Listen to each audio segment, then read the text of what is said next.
د پښتو آل نیوز چینل لیدونکو الله دې وکړي چې ټول به روغ جوړ یاستئ. یو ځل بیا ستاسو په خدمت کې د یوې نوې ویډیو سره حاضر یم. که چیرې مو زموږ چینل نه وي سبسکرایب کړئ، مهرباني وکړئ د ګونګړي تڼۍ کېکاږئ او زموږ چینل سبسکرایب کړئ.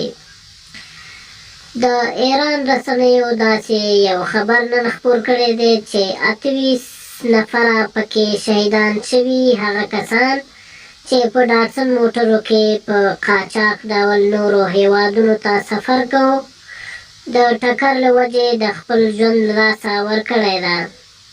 ایراني رسنۍ وایي چې دا هغه افغانان ول چې د قاچاق له لارې د ایران له خاورې څخه ترکیې ته او بیا د ترکیې څخه د یورپ هیوادونو ته خپل ځانونه انتقالول. ایراني رسنۍ ادعا کوي چې په دې پیښه کې 28 نفره مړه او 22 کسان نور چې د هغوی هم روغتیایي صحت د اندېښنې وړ ښایي.